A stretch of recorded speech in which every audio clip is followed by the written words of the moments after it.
చదువుతున్నామంటే సునిశ్చితంగా అవగాహన చేసుకోవాలండి. సునిశ్చితంగా అవగాహన చేసుకున్నట్లయితే మనము ఎట్టి పరిస్థితుల్లోనూ ఫీల్ అవ్వాలి. ఎందుకు ఫీల్ అవుతున్నాము అంటే మనకు అవసరం కానిది, మనకు కానిటువంటి పని మనం చేపట్టి చేయడం ప్రారంభించడమే మనం నష్టపరచడానికి ఏదో అవుతుంది.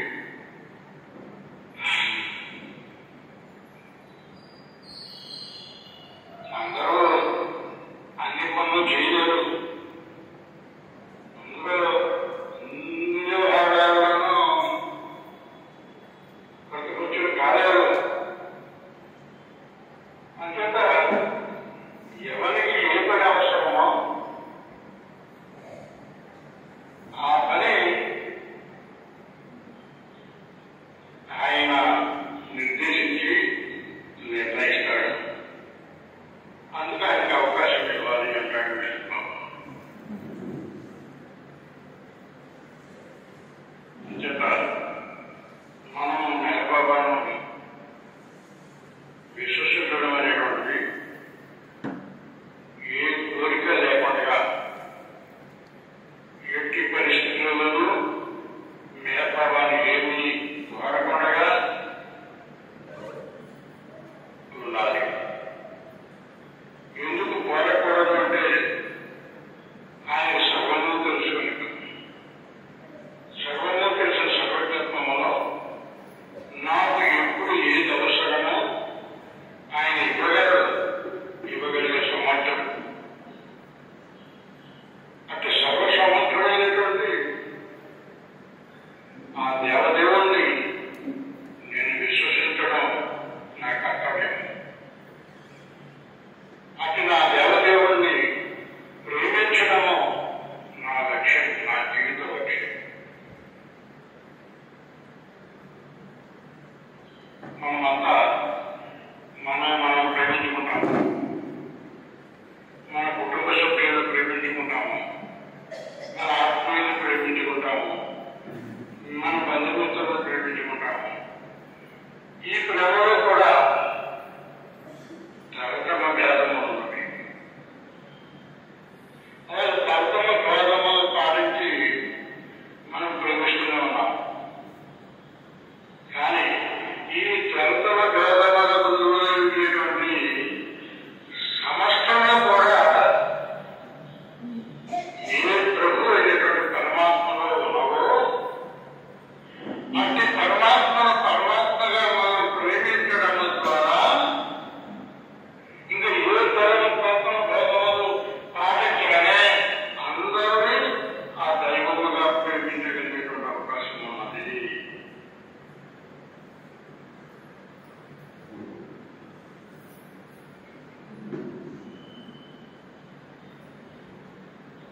నన్ను నేను ప్రేమించుకోవడము ఒక ప్రాథమిక స్థితి, ప్రథమ స్థాయి.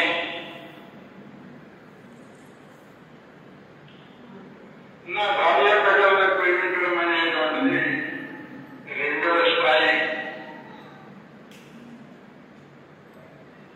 ఇక నా ఆత్మీయులను, నా బంధుమిత్రులను ప్రేమించడం అనేటువంటిది మూడవ స్థాయి.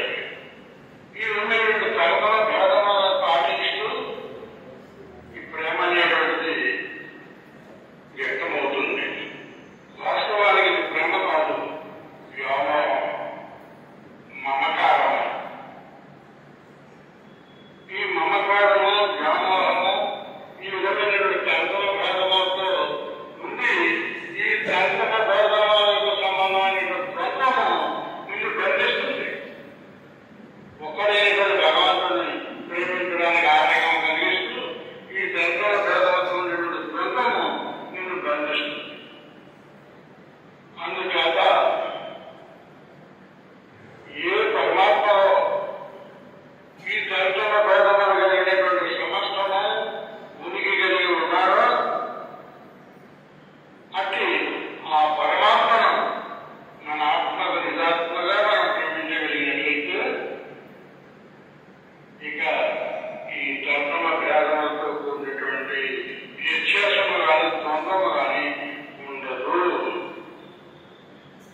మన కర్తవ్యము.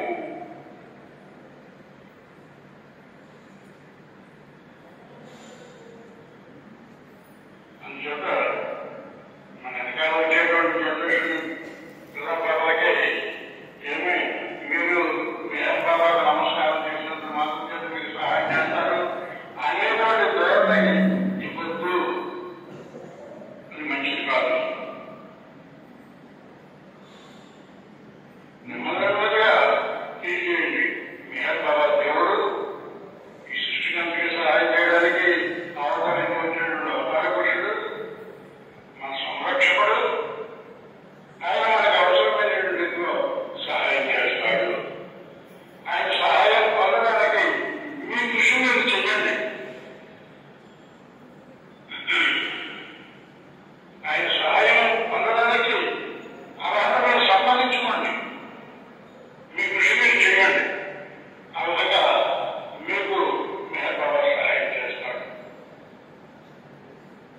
అనేటువంటి భావన ఇవ్వాలి. కానీ దేవుడికి టెంకాయ కొట్టినట్లయితే పరీక్ష బాగా రాయిస్తాడు అనేటువంటి ఈ మూఢ విశ్వాసాలు తొలగిపోవాలి. ఈ మూఢ నమ్మకాలు విడిచిపెట్టబడాలి.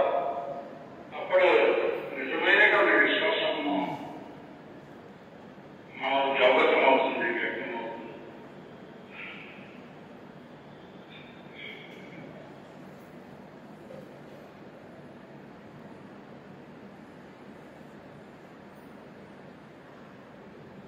ఇక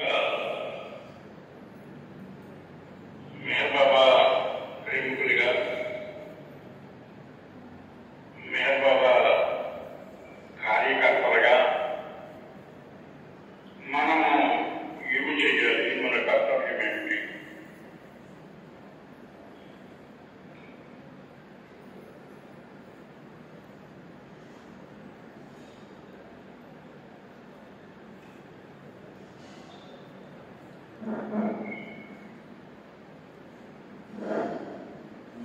ప్రపంచమంతా పరిణామ జగత్తు. పరిణామంలో పురోగమిస్తున్నటువంటి జగత్తునంతా కూడా అలా పురోగమిస్తున్నటువంటి ఈ జగత్తులో మన అదృష్టవశాత్తు దైవానుగ్రహం చేత మనము ప్రథమ శ్రేణిలో ఉన్నాము. భగవంతుని యొక్క ప్రేమికులు. అలాగే ప్రథమ శ్రేణిలో ఉన్నటువంటి భగవత్ ప్రేమికులైనటువంటి మన కర్తవ్యము ఏమిటంటే ఈ పరిణామంలో పురోగమిస్తుండేటువంటి ఈ మానవాళిని మరింత వేగముగా పురోగమింపజేసి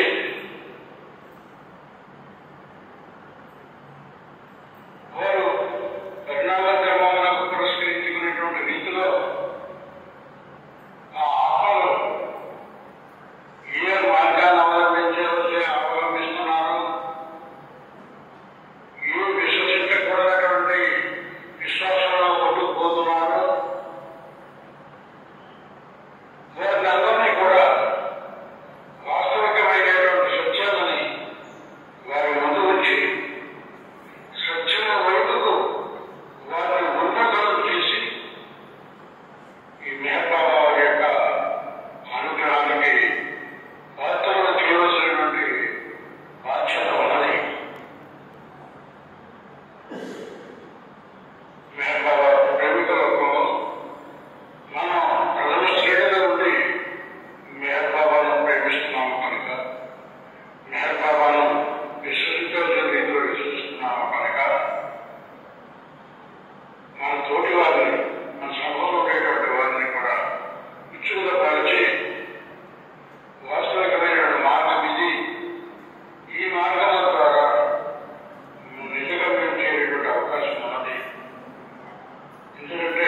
సంబంధము, జీవునికి జీవనకు ఉండేటువంటి సంబంధము ఏకత్వంలోనే పరిసమాప్తం అవుతుంది తప్ప ద్వంద్వంలో కాదు.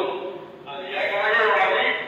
ఏకమైనటువంటి అనుభవ స్థితి మార్గంలో మధ్య మార్గంలో ఉండేటువంటి వారికి అనుగుణమైనటువంటి అవగాహన కూడా జీవితం కూడా కోసము వేరువేరుగా దోచేస్తున్నాయి తప్ప ఒక్కటే ఉన్నది అనేటువంటి తాత్విక అవగాహన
అయిపోతుంది.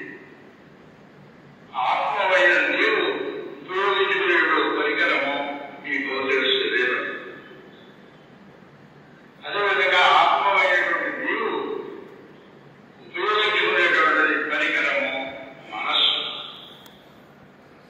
ఈ వికల్పాత్మకమైనటువంటి ఆలోచనతో ఉండేటువంటి మనస్సు ఈ శరీర తాదాత్మ్యత విడుదలవుతుంది, మానసిక తాదాత్మ్యత విడుదలవుతుంది.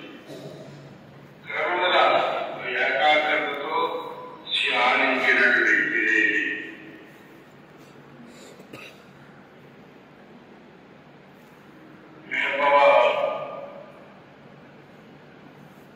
ముఖ్యమైనటువంటి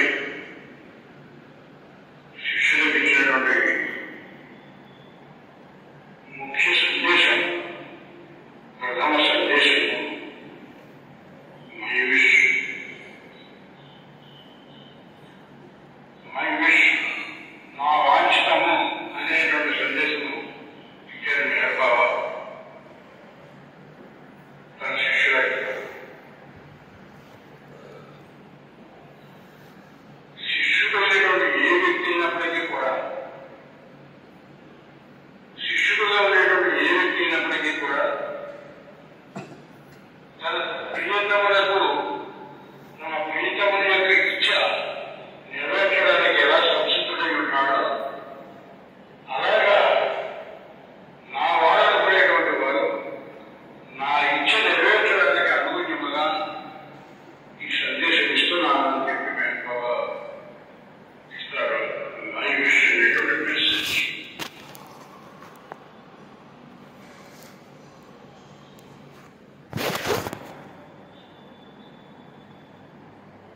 బాబా మనం అందరినీ ఆయన ప్రేమికులుగా ఉండాలని వాంఛించారు. నన్ను ప్రేమించండి, మనం అందరినీ ఆయన ప్రేమికులుగా ఉండాలని వాంఛించారు. ప్రేమికులుగా ఉంటూ నా పని చేయండి అని ఆదేశించారు. నా ప్రేమికులుగా ఉంటూ నా పని చేయండి అని ఆదేశించారు. ఏమిటి ఆయన పని? నీ పని చేస్తాము అని మెహర్ బాబా దగ్గరికి చేసేటువంటి వారి చేత గుడ్డు ధరించేవారు, కూతురు కుడిపించేవారు, ఏదో అది నిర్మాణాలు చేసేవారు, మళ్ళీ పడగొట్టు చేసేవారు. ఈ విధంగా ప్రాథమికంగా నీ పని చేయడానికి దగ్గరికి వచ్చేమో ఎవరైనా వచ్చి అడిగితే ఇదే కూడా ఆయన చేసే పని.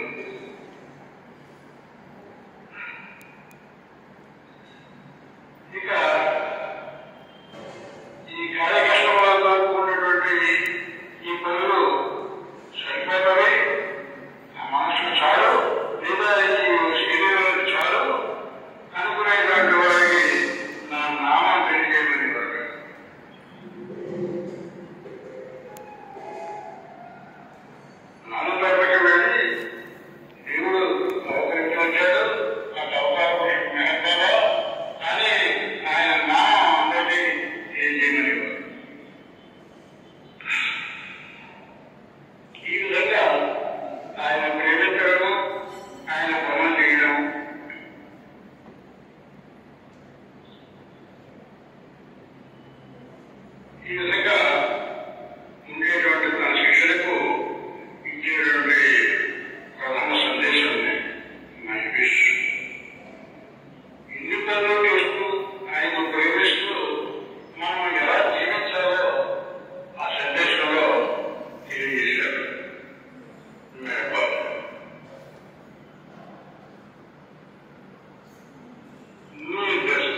వీటినన్నీ నిర్వర్తించు.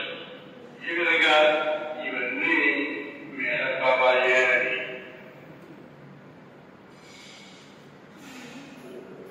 కుటుంబం ఎవరు? మెహర్ బాబాయే. నువ్వు చేసే ఉద్యోగం ఎవరు? మెహర్ బాబాయే. నువ్వు చేసే వ్యాపారం ఎవరు? మెహర్ బాబాయే. ఇదంతా మెహర్ బాబా కూడా అనే నాకు దొరకడంతో నీ బాధ్యతను విడిచిపెట్టవద్దు. అలాగే నిరంతరము ఆ బ్యాక్గ్రౌండ్ లో మన జీవితంలో దైవమైనటువంటి మెహర్ బాబాను నిలుపుకోవడం ద్వారా ఆయన మన నుంచి సహచరుడు అయిపోతాడు. ఆ విధంగా మెహర్ బాబా మన నుంచి సహచరుడు అవుతాడు. ఆ నుంచి సహచరంలో కుటుంబ సంబంధమైనటువంటి నీ కర్తవ్యాలు నేను నిర్వర్తిస్తున్నాను అనుకున్నా నీ బలముగా నిర్వర్తించే అవుతాడు. ఏ ప్రపంచంలో లేకుండా నిర్వర్తిస్తూ ఉంటాడని కేవలం నిన్ను బాధగా నిన్ను అండగా పెట్టుకుని ఈ కుటుంబాలంతా ఆయన చక్కబెట్టేసుకుంటాడని ఇచ్చిన ఆ బ్యాక్గ్రౌండ్ లో అది ఉన్నది. అంతా మేహబాబాను ఇచ్చిన మేహబాబాను ప్రకటిస్తున్నాము, మేహబాబా పనిచేస్తున్నాము. అలాంటప్పుడు ఈ నిజకు సంబంధించినటువంటి కుటుంబ బాధ్యతలు మన జవాబులు మన ఉద్యోగ జవాబులు ఇవన్నీ కూడా ఇదంతా వెనుక ఉన్నది ఆయనే అనేటువంటి ఆ దృక్పథం కలిగి మనము ఆచరించడం ద్వారా అంతా ఆయనే ఆశ్రయించేపడుతున్నాడు. మనం కేవలం నిమిత్త మాత్రము ఉంటున్నాము.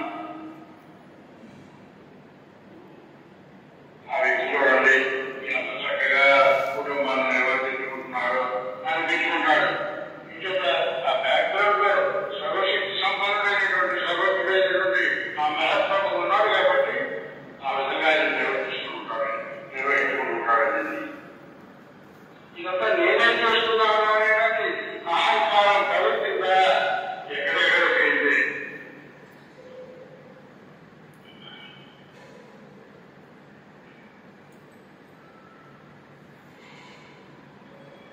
ఇవన్నీ నిర్వర్తిస్తున్నామో అనుకున్నటువంటి ఏ పరిస్థితుల్లోనైనా మనం చిక్కుకున్నట్లయితే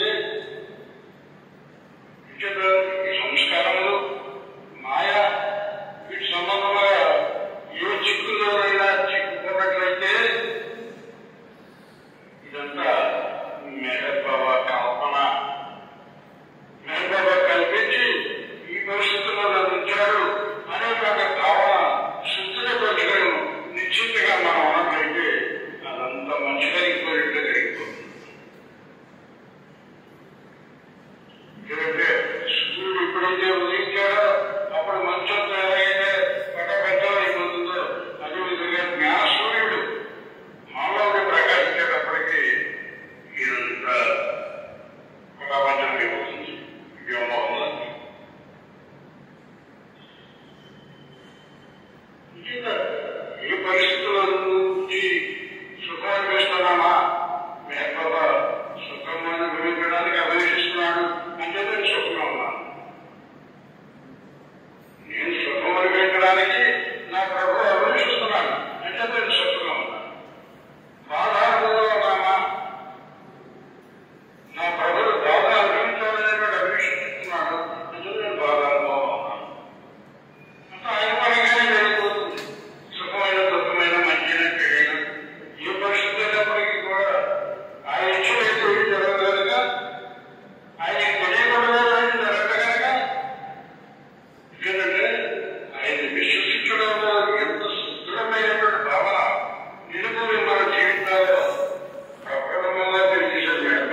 ఆఖరి క్షణములో మరణానంద సంబంధంలో మరణావస్థ సంప్రాప్తమైనప్పుడు ఇలా ఉండదు. ఆకస్మికంగా అప్పుడు ఆయన నామం చేయాలంటే సాధ్యమవుతుందా అవ్వబోతుంది. ఇంకా ఏకాత్మ అడ్డం వచ్చేస్తుంది, వ్యక్తమవుతూ ఆకర్షించిపోతుంది. అటువంటి సందర్భంలో మన నామం ఎవరి దగ్గర స్మరించారు?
అది జీవితం